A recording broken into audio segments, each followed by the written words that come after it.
প্রভু যিশুতে অতি প্রিয় কালবেরি শহরের টিভি কার্যক্রমের প্রত্যেক দর্শককে আমি সম্পূর্ণ হৃদয় থেকে খ্রিস্টমাসের শুভেচ্ছা জানাচ্ছি। খ্রিস্টীয় কেন্দ্রিক খ্রিস্টমাস মানে খ্রিস্টীয়দের দিয়েছেন যে প্রেম, আনন্দ, শান্তিকে সমৃদ্ধির সহিত আপনার এই খ্রিস্টমাসে আপনি পান, আর আপনার পরিবারের প্রত্যেককেই খ্রিস্টকে পরিত্রাতা হিসেবে গ্রহণ করে জীবিত ঈশ্বরের শেষ নিঃশ্বাস পর্যন্ত আপনি সেবা করুন। আশা করি আপনাদের প্রত্যেককেই খ্রিস্টমাসের শুভেচ্ছা। শালোম।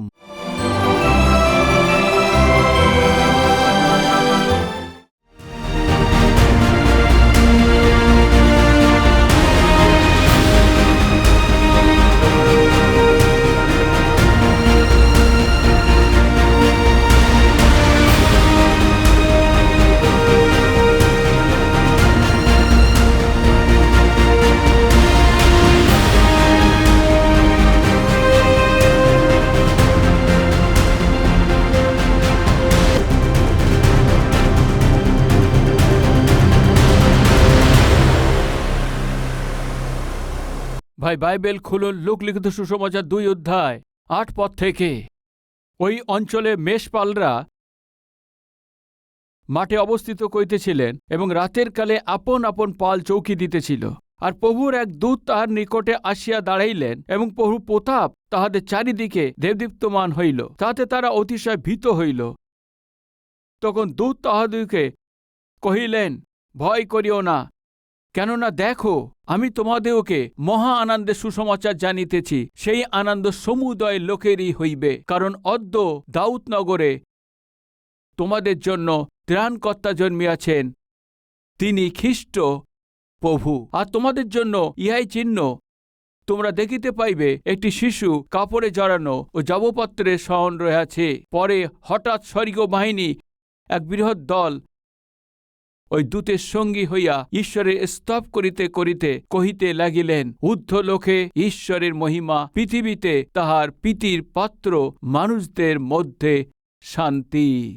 ভাই, খ্রিস্টমাসেতে যারা মেষ চড়াচ্ছে, পরিচর্যা করা, পরিপালক, পরিবেশক, এই 4 ধরনের লোককে আমরা দেখতে পাই।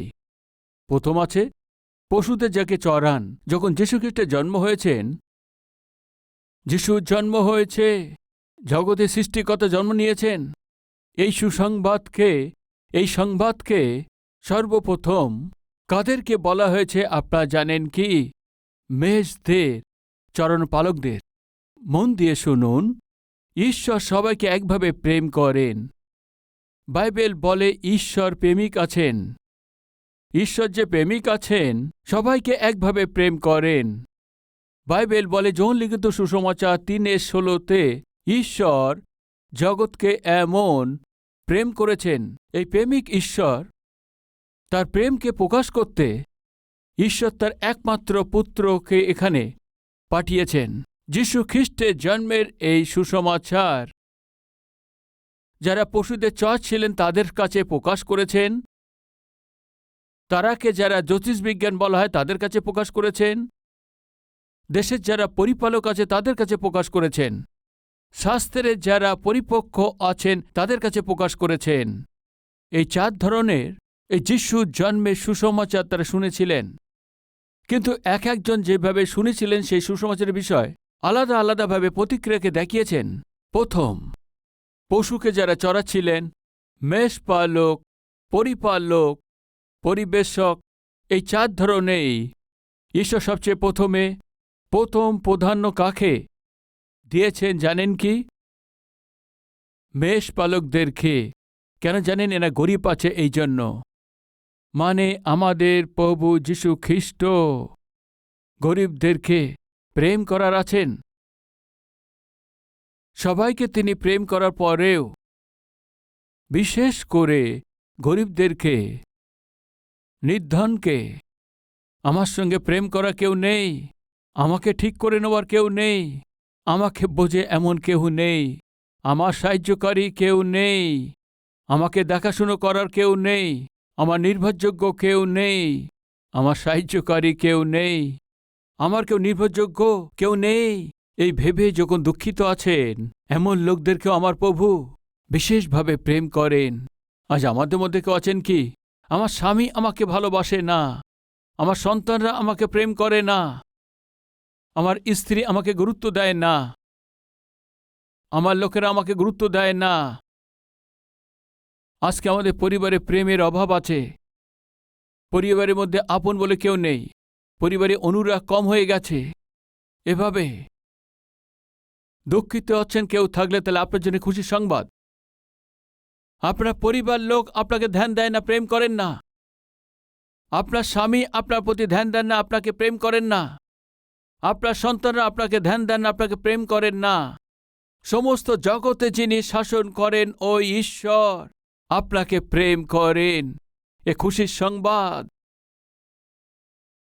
অনাথদেরকে, গরিবদেরকে, পশুদের পালকদেরকেও ঈশ্বর প্রেম করেছেন। এই জন্য যখন জন্ম নিয়েছেন, আমি জন্ম নিয়েছি এই সত্য সুসমাচারকে। কাদের দ্বারায় ওই মেষ পালকদেরকে সুসমাচার দিয়েছেন জানেন কি আপনি? ঈশ্বর তার দূতদের পাঠিয়েছেন।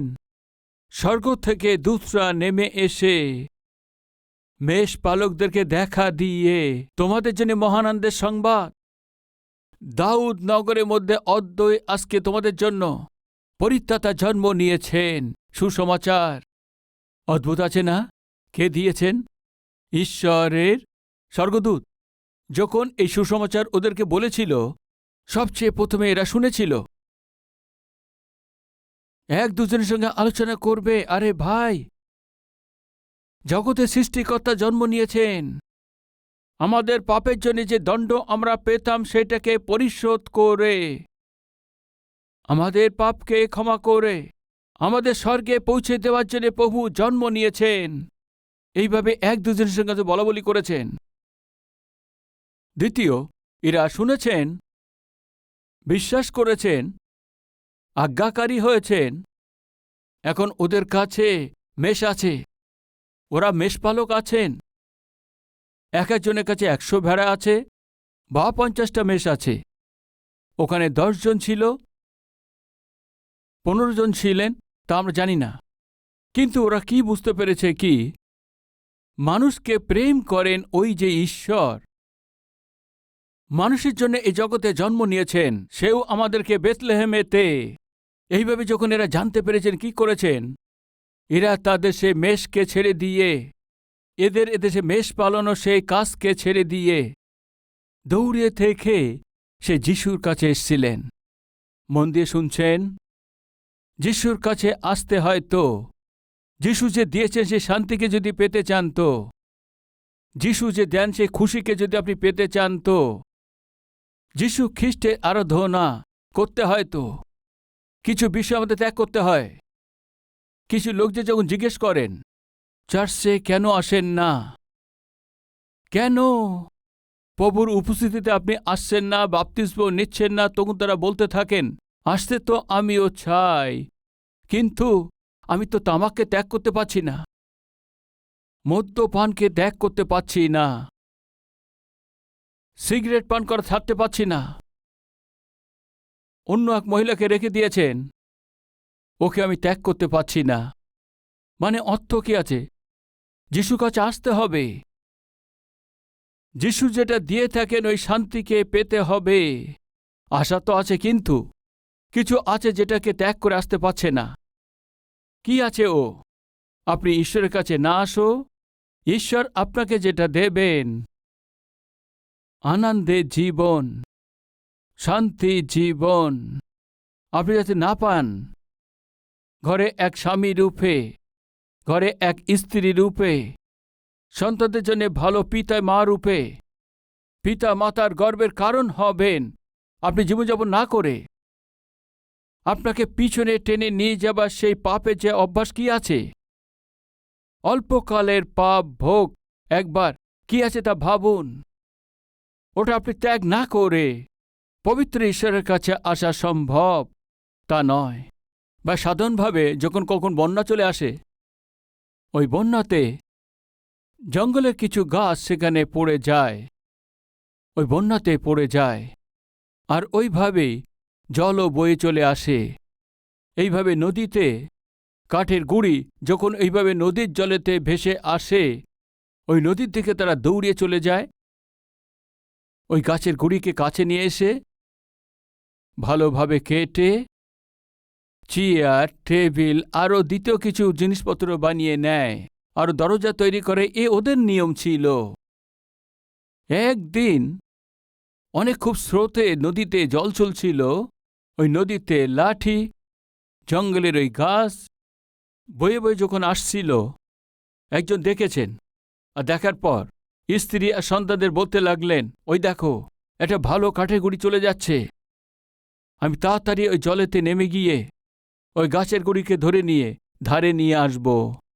তারপরে সেটাকে কেটে সুন্দর টেবিল এবং আমরা পালঙ্ক তৈরি করতে পারব। এটা বলার পর অনেক খুশির সঙ্গে জলের মধ্যে গেছেন। স্ত্রী দেখছে, সন্তানরাও দেখছে। ওই গাছের গুঁড়িকে ওই ব্যক্তি ধরে নিয়ে ধারে চলে আসবে। যখন এরা অপেক্ষা করছিল, ও ব্যক্তি সাঁতার কাটতে কাটতে ওই গুঁড়ির কাছে ওই ব্যক্তি গেছেন। গাছের গুঁড়িকে ধরে তাকে আবার টেনে ধারে আনবে, কিন্তু আসছে না। এইভাবে জলের মধ্যেও সাঁতার কাটতে চলে যাচ্ছে। এসব দেখে স্ত্রী আর সন্তান, সামনে জলের একটি বড় খাই ছিল, আর ওই জলের স্রোত, ওখানে অনেক বিপদ ছিল, ওখানে গেলেই মারা যাবে।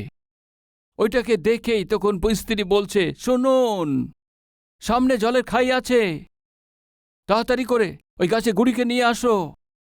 এইভাবে চিৎকার করার পরেও ওই গাছের গুঁড়ির সঙ্গে ও চলে যাচ্ছে।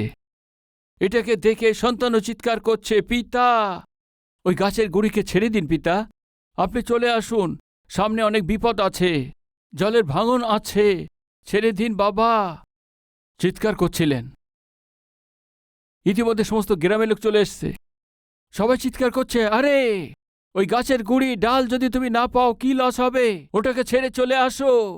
তোমার স্ত্রী, তোমার সন্তান এখানে চিৎকার করছে, গাছের গুঁড়ি ছেড়ে দিয়ে চলে আসো। গ্রামের লোকরা চিৎকার করছেন। তখন ও আবার চিৎকার করছে, কেউ কি বলছে জানি কি, আরে এটাকে ছেড়ে দিয়ে আমিও চলে আসতে চাইছি, আমিও স্ত্রী সন্তানের সঙ্গে থাকার জন্য আমি চাচ্ছি, আমি তো একে ছেড়ে চলে আসতে চাচ্ছি, কিন্তু এ আমাকে ছেড়ে দিচ্ছে না, এ আমাকে ছেড়ে দিচ্ছে না, চিৎকার করছিল। কেউ কিছু বুঝতে পারছে না। ও তোমাকে ছেড়ে দিচ্ছে না, এটা কি আছে, তাড়াতাড়ি ছেড়ে দিয়ে চলে আসো। ও চিৎকার করে বলছেন, দেখো এখানে মনে হচ্ছে গাছের গুঁড়ি মনে হচ্ছে। যখন কাছে এসে দেখে, এ তো সে গুঁড়ি নয়, এ তো কুমির, আমাকে ছাড়ছে না, ছেড়ে দিচ্ছে না, ছেড়ে দাও, আশা আমার মধ্যে আছে, কিন্তু এ আমাকে ছেড়ে দিচ্ছে না। এইভাবে খাচ্ছে, কেউ চিৎকার করছে। তখন ওই কুমির ওকে মেরে টেনে নিয়ে গেছে।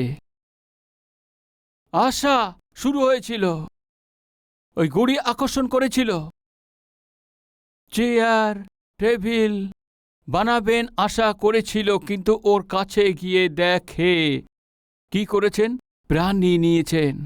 প্রিয় ভাই ও বোন, আজ আপনি যার প্রতি আকর্ষিত হচ্ছেন, যে ভুল, যে পাপ আর যে ভুলকে নিয়ে আপনি চলেছেন, আপনার এই শরীরকে, আপনার এই ধনকে, আপনার সম্পত্তিকে আপনি নষ্ট করছেন। ও কেবল মাত্র কিছু সময়ের জন্য খুশি আছে, কিছু সময়ের জন্য আনন্দ আছে। আপনি কিছু সময় আনন্দ পাবার পরেই সব সময় অসুখকে নিয়ে আসবে। মদ্যপান করছে, খৈনি খাচ্ছে, সিগারেট পান করছে। কি হয় জানেন কি, কিছু সময়ের জন্য সিগারেট খাবার আনন্দের জন্য, কিছু সময়ের জন্য সে বিয়ার, হুইস্কি, কিছু সময় নেশা দিয়ে থাকে। আপনি লালসা করেন তো আপনার যে অসুখ হবে সেটা সাধারণ নয়। ক্যান্সার হয়ে যাবে, কিডনি খারাপ হয়ে যাবে, স্বাস্থ্য নষ্ট হয়ে যাবে, হঠাৎই আপনি মারা যাবেন। যারা আপনার উপরে নির্ভর করে আছে, স্ত্রী সন্তানের কি হবে? সিগারেটের জন্য, বিহার আর মদ্যপানের জন্য স্ত্রী সন্তানদেরকে নষ্ট করে ফেলবে। একবার ভেবে দেখুন। কিছু সময়ের খুশির জন্য স্ত্রীকে ঠকিয়ে দেবেন, একবার ভেবে দেখুন। আজ মানুষরা নিজেদের মন্দ অভ্যাস থেকে বাইরে আসতে হবে, মুক্তি পেতে হবে, ছেড়ে দিতে হবে। এ মদ আমার প্রয়োজন নেই, এ বেশ্যাদের সঙ্গে আমার আর ঘোরার প্রয়োজন নেই, এ মেয়েদের পিছনে ঘোরার দরকার নেই। এইভাবে প্রয়োজন নেই বলছো, ছাড়তে পারছো না, কারণ কি আছে? বেঁধে ফেলা হয়েছে। ওই ব্যক্তি গাছের গুড়ি মনে করে তার কাছে গেলে কি মনে করেছেন? ও গাছের গুড়ি ছিল না, কুমির ছিল। এই জন্য কি করেছে তা বলুন? ধরে নিয়েছিল ওকে। ও ত্যাগ করতে চাইছিল। ও ত্যাগ করবে কি? ও ছেড়ে দেবে কি? ও ছাড়ছে না। আজকে আপনার পরিস্থিতি একই আছে, যে আপনার শরীরকে খারাপ করছে, যে আপনার স্বাস্থ্যকে নষ্ট করে দিচ্ছে, আপনার ব্যবসাকে নষ্ট করছে, আপনার পরিবারকে নষ্ট করছে, আর সন্তানদের ভবিষ্যৎকে নষ্ট করছে। ওই অভ্যাসকে ত্যাগ করতে হবে। ছাড়তে চাইছেন কিন্তু ছাড়তে পারছে না। কারণ কি আছে? আপনি গোলাম হয়ে গেছেন। এইভাবে আপনি যে পাপের গোলাম হয়ে গেছেন, পাপের বন্ধনে যুক্ত হয়ে গেছেন, বন্দিত্ব আছেন। আপনাকে এই জগতে কে মুক্ত করতে পারে তা বলুন? কে মুক্ত করতে পারেন তা বলুন? আবার মনে করিয়ে দিচ্ছি, যদি জামা ফেটে যায় তাহলে টেলারের কাছে যেতে হয়। যদি জুতো ছেড়ে যায় সে মুচির কাছে যেতে হয়। কার খারাপ হয়ে গেলে সে মেকানিক কাছে যেতে হয়। তবে আপনার জীবন যদি নষ্ট হয়ে যায় তো আপনার জীবনই নষ্ট হয়ে গেছে। তো কার কাছে নিয়ে যেতে পারবেন? আপনার জীবন নষ্ট হয়ে গেলে যে ঠিক করতে পারেন, আপনাকে সৃষ্টিকর্তা সেই ঈশ্বরে আপনাকে ঠিক করতে পারেন। কি তাহলে কি আপনি ঈশ্বরের কাছে যেতে চাইছেন? ওই ঈশ্বরের কাছে আপনি যেতে পারবেন। মেকানিক কাছে যেতে পারেন, টেলারের কাছে যেতে পারেন, জুতো সেলাইকারীর কাছে আপনি যেতে পারেন। আপনাকে যে ঠিক করতে পারে ঈশ্বরের কাছে আপনি যেতে পারবেন? আপনি ঈশ্বরের কাছে যেতে পারবেন না। এই জন্যই আপনাকে অনেক ভালোবাসেন সেই ঈশ্বর স্বর্গকে ছেড়ে দিয়ে আপনাদের কাছে এসে গেছেন আপনাকে ঠিক করার জন্য, আপনার জীবনকে ঠিক করার জন্য, আপনার পরিবারকে তৈরি করার জন্য। নষ্ট হয়ে গেছে আপনার এই জীবনকে আশীর্বাদে পরিণত করার জন্য। আপনার সৃষ্টি করার ওই ঈশ্বর স্বর্গকে ছেড়ে দিয়ে এই জগতে জন্ম নিয়েছেন। আজকে শুভ দিন আছে, এই খ্রিস্টমাস পর্বের দিন। ঈশ্বরের মহিমার জন্য জোরে তালি দিন। ওই দিন ও যিশুকে জন্মের বিষয়ে যখন তারা শুনেছিলেন, এই মেষপালকরা সবচেয়ে প্রথম কি করেছেন শুনেছেন?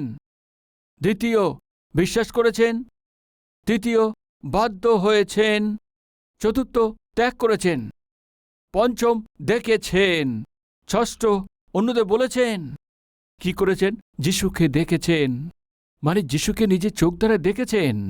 যিশুকে নিজের চোখের দ্বারা দেখার পরে এরা যিশুকে দেখে এরা খুশি হয়ে চলে যায়নি ভাই। এরা কি করেছে জানেন কি? সম্পূর্ণ গ্রামেতে গিয়ে তারা বলেছেন, কি বলেছেন? যিশু জন্ম নিয়েছেন, পরিত্রাতা জন্ম নিয়েছেন। এইভাবে পুরো জগতেতে বলেছেন, ওই সম্পূর্ণ জায়গাতে প্রচার করেছেন। আজ আপনার জন্য যে জন্ম নিয়েছেন যিশু খ্রিস্টের যে বিষয়, এই অদ্ভুত সংবাদকে এই সুসমাচারকে আপনি শুনে আপনি আপনার পাপময় জীবনকে ছেড়ে দেন, তো আপনি যিশুকে দেখতে পাবেন। যিশুর সঙ্গে সাক্ষাৎ করে যুগ যুগ ধরে জীবিত থাকবে। শুনুন, আপনার জীবনে মন্দ অভ্যাসকে, আপনার পাপময় অভ্যাসকে আপনি নিজে থেকে ত্যাগ করবেন, এটা সম্ভব নয়। কিন্তু আপনি ছাড়তে পারেন এমন শক্তি দেবার জন্য প্রভু যীশু খ্রিস্ট এই জগতেতে এসছেন। এই জন্যে বলছি, প্রিয় ভাই ও বোন, আজ যে পাপের জন্য আপনার জীবনকে, শান্তিকে, আনন্দকে হারাচ্ছেন, আপনার জীবন থেকে দূর করে দিচ্ছেন, ওই আনন্দ, ওই শান্তি, ওই খুশিকে এই সময় এখনই ঈশ্বর আপনাকে দিতে চাইছেন। আপনাকে কি করতে হবে জানেন? আপনি শুনুন, বিশ্বাস করুন, আর যেটা ত্যাগ করতে সেটা ছেড়ে দিন। যদি আপনি ত্যাগ করতে পারছেন না, প্রভুর কাছে চান, প্রভু আপনাকে শক্তি দিতে চলেছেন। ফলস্বরূপ আপনি প্রভুর সঙ্গে সাক্ষাৎ করতে পারবেন, খ্রিস্টকে জানতে পারবেন। খ্রিস্ট দিয়েছেন সেই নতুন জীবনকে আপনি পাবেন। আজকে আমাদের মধ্যে কেউ আছেন কি এখনো পর্যন্ত আপনার নিজের ইচ্ছা মতো জীবনযাপন করছেন, ফলস্বরূপ অশান্তি আর যন্ত্রণার মধ্যে পড়ে আছেন, স্বাস্থ্যকে নষ্ট করেছেন, অর্থনৈতিকভাবে সংকটে পড়েছেন। আজকে আমার পরিস্থিতি একদম নষ্ট হয়ে গেছে, কিন্তু প্রভু আমাকে এই মন্দ জীবন থেকে আমাকে মুক্ত করেন, তো আমি আনন্দের সঙ্গে জীবনযাপন করতে পারবো। এর চেয়ে বড় সংবাদ আর কি আছে? ওই প্রভু আমার জীবনে এসে জীবনকে ঠিক করে নতুন জীবন দিলেই যথেষ্ট। এমন যারা আশা করছেন, তাহলে আপনার হাত প্রভুকে দেখাবেন। ইয়েস, প্রার্থনা করবেন সবাই। প্রার্থনাতে সহভাগিতা আসুন, আমি চাইছি।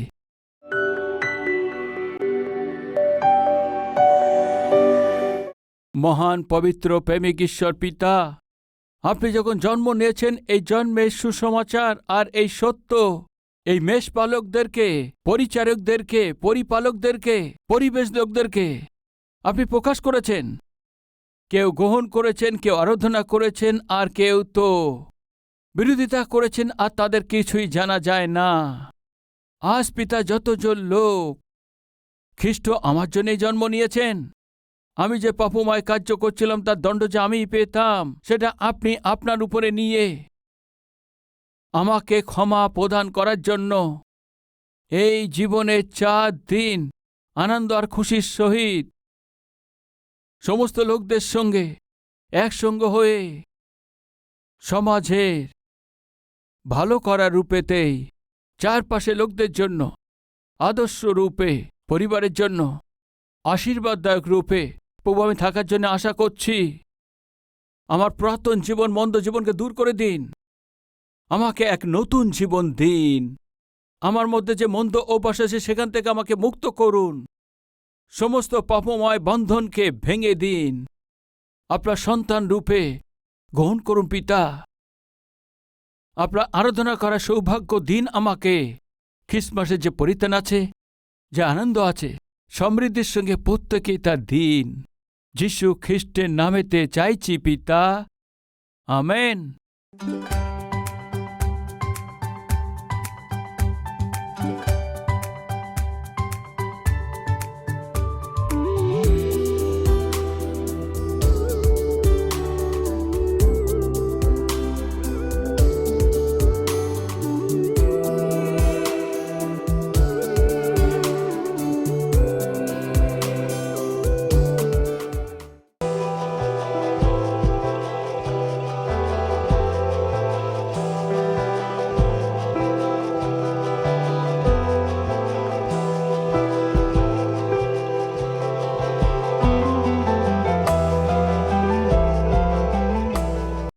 আজকে কালবেরি স্বরকে অনেক কোটি লোক আজকে দেখছেন। শুধু যে বাংলাতে দেখছে তা নয়, তামিলেতে, তামিলনাড়ুতে, কানাডাতে, কর্ণাটকেতেই, মালয়ামেতে, কেরালাতে, উড়িয়াতে, উড়িষ্যাতে, মারাঠিতে, মহারাষ্ট্রতে, হিন্দিতে, সমস্ত ভারতবর্ষে, পাঞ্জাবিতে, পাঞ্জাবেতে, ভোজপুরিতে, বিহারেতে, তেলুগুতে, দক্ষিণ ভারতে, উর্দুতে, জম্মু এবং কাশ্মীর, পাকিস্তান, আফগানিস্তান, গল্ফ দেশেতেই, নেপালিতে, আসামিতে, বাংলাতে, এইভাবে সমস্ত ভারতবর্ষে প্রধান ভাষাতে যিশু খ্রিস্টের এই সুসমাচারকে প্রতিটি ভাষাতে পৌঁছানোর জন্যে প্রথম যে মণ্ডলী এই ভারতের ইতিহাসেতে আমাদের কালভারি টেম্পল আছে। কেন এত বেশি সুসমাচার প্রচার করছি? কেন এত প্রত্যেকটি ভাষাতে সুসমাচার পৌঁছানোর জন্য চেষ্টা করছি? দয়া করে ধ্যান দিন রোমিও পত্রিকায় তার 10 অধ্যায়েতে 13 পদেতে, কারণ যে কেহ প্রভুর নামে ডাকে সে পরিত্রাণ পাইবে। কে পরিত্রাণ পাইবে? যে প্রভুর নাম নিয়ে প্রার্থনা করবে ও পরিত্রাণ পাইবে। যদি কাউকে পরিত্রাণ পেতে হয়তো করেছে যে পাপ থেকে উদ্ধার পেতে হয়তো প্রভুর কাছে প্রার্থনা করতে হবে। যদি প্রভুর কাছে প্রার্থনা করতে হয়তো প্রভুকে বিশ্বাস করতে হবে। বিশ্বাস করতে হয়তো প্রভুর বিষয় শুনতে হবে। প্রভুর বিষয় শুনতে হয়তো কাউকে না কাউকে শোনাতে হবে। কাউকে না কাউকে যদি শোনাতে হয়তো ওই শোনাতে হবে যেই কাউকে না কাউকেই পাঠাতে হবে। কালভারি স্বরে যারা সাহায্য করেন তারা কি করেন জানেন কি? এই দিন সেবকের প্রচার করানোর জন্য এই সুসমাচারকে পিছনে থেকে সাহায্য করে থাকেন।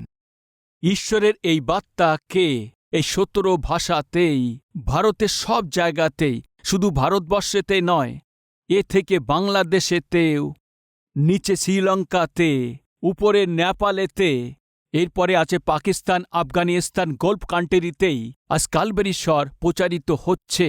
ওরা বলতে পারে এবং বুঝতে পারে এই ভাষাতেই। কেবলমাত্র আমাদের দেশেতে নয়, চারপাশের দেশেতে সুসমাচারকেই পৌঁছাতে পাচ্ছি। আগামী দিনেতেই সমস্ত এশিয়াতে, প্রত্যেকটি দেশেতে সুসমাচার পৌঁছে দেবার মণ্ডলীর রূপেতেই আমাদের মণ্ডলীকেই ঈশ্বর আশীর্বাদ দিতে হবে, এমন আমাদের প্রার্থনা করতে হবে। যে সত্যকে যদি আমরা জানি তাকেই, আর যদি কাউকে না বলি তো কত মন্দ আছে, একটা নির্ণয় নিন। আর যদি আমি পরিত্রাণ পেয়েছি তো কেউ না কেউ আমাকে যিশু কথা বলেছেন। নষ্ট হচ্ছে তাদেরকে পরিত্রাণ পেতে হয়তো সুসমাচার প্রচার করার জন্য ঈশ্বর আমাকে এই নম্র সেবককে দিয়েছেন। বাক্যকে অনেক বিস্তারিতভাবেতে বাক্য লোক যাতে বুঝতে পারে, প্রত্যেকে সবাই বুঝতে পারে এমনভাবে বাক্য দেবার জন্যে এমন এই সেবককে আজকে আমাদের দিয়েছেন। এই সেবককে সাহায্য করাতেই এই বার্তাকেই লক্ষ লোকের কাছে পৌঁছে দেওয়ায় বহু লোকদের জীবন ঠিক হয়ে যাবে এমন বিশ্বাস আপনাদের মধ্যে আছে। কত লোক হাত দেখান। বিশ্বাস যারা করছেন ভাই ও বোনেরা, কার্যতে রূপ দিন, সুসমাচার পৌঁছে দিন। প্রভুর নামে যিনি প্রার্থনা করবেন ও পরিত্রাণ পাবে। প্রার্থনা করতে হয়তো বিশ্বাস করতে হবে, আর বিশ্বাস করতে হয়তো শুনতে হবে, শুনতে হয়তো কেউ না কেউ শোনাতে হবে।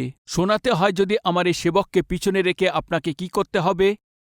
এই সেবকের স্বরকেই বহু ভাষাতেই অনুবাদ করে ওদের পর্যন্ত পৌঁছে দিতে হবে। আমি যা করছি হতে পারে তা আপনি করতে পারেন না। আপনি যা করছেন হয়তো আমি তা করতে পারি না। আপনি আমি একমত হলে এই জগতে এই সুসমাচারকেই পৌঁছে দিতে পারব। এই জন্য নির্ণয় নিন। ঈশ্বর যে শক্তি দিয়েছেন আপনাকে, মাসেতে হয়তো একবার, না হয় 2 মাসেতে একবার, না হয়তো 3 মাসে একবার, যা ঈশ্বর করেছেন আপনার জীবনে করার জন্য, ভালোর জন্য, আশীর্বাদকে দেওয়ার জন্যই ধন্যবাদিত হয়ে সুসমাচারের জন্য সাহায্য করেন।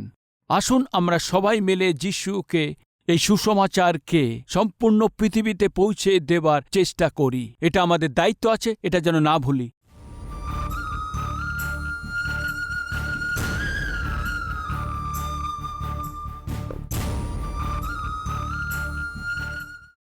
আমাদের ঠিকানা কালভেরি, পোস্টবক্স নম্বর 30, কুকুটপল্লী, হায়দ্রাবাদ 72, তেলেঙ্গানা।